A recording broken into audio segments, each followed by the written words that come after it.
Este video es acerca de la distribución del vector x1 hasta xn, donde estos son los estadísticos de orden. Entonces, si tenemos una muestra aleatoria x1 hasta xn, todas provenientes de una población con densidad f de x y distribución f grande, entonces la distribución, ¿sí? la densidad de este vector aleatorio x1 hasta xn es la siguiente. Entonces, esto es de x1 hasta xn de x1, xn. Eso es simplemente, bueno, piensa, esto es muy simple porque si yo tengo que todas estas variables son independientes, entonces la densidad de f de x1 es f, la densidad de x2 es f, la densidad de xn es f.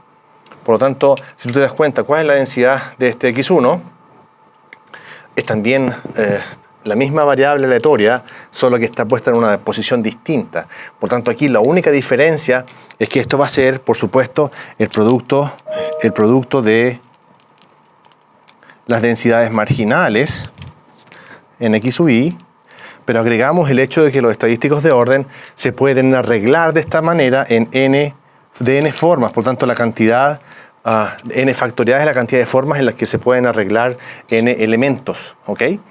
Los n arreglos posibles. Por lo tanto, esto es de esa forma siempre que cumplan con esta desigualdad. Claro, ahora representan estos los estadísticos de orden, por lo tanto esas variables están ordenadas, y 0 entonces en otro caso. Entonces hemos visto, recuerda, lo que hemos visto es la densidad de x1, la densidad de xn, la densidad de x sub i, x sub j, cualquiera, en particular x1 y xn, y ahora lo que estamos viendo es la densidad conjunta de una muestra aleatoria de tamaño n, pero de las variables aleatorias que representan los estadísticos de orden. Para cerrar esta parte, lo que voy a hacer es considerar un ejemplo de recapitulación que consiste en calcular cuál es la probabilidad de que el mayor de dos variables continuas exceda la mediana. Entonces quisiéramos terminar con esta discusión. Fíjate, ¿cuál es la probabilidad de que el mayor de dos variables continuas exceda la mediana? Significa que tengo variables x1, x2, que son variables aleatorias y d provenientes de alguna f de x. Y lo que quiero es calcular la probabilidad de que el mayor de dos variables, es decir, el máximo entre x1 y x2, es mayor que la mediana, que le vamos a poner m. ¿Okay? La mediana de la distribución está denotada por m. Entonces, igual que antes, la probabilidad de que esta variable aleatoria sea mayor que m es 1 menos la probabilidad de que el máximo entre las variables x1 y x2 sea menor o igual que m.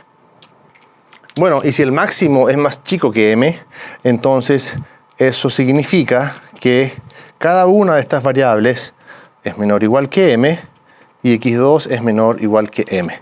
Como las variables aleatorias son independientes, entonces la distribución conjunta de x1 y x2 se puede escribir como el producto de las marginales, es decir, eso es 1 menos la probabilidad de que x1 es menor o igual que m por la probabilidad de que x2 sea menor o igual que m.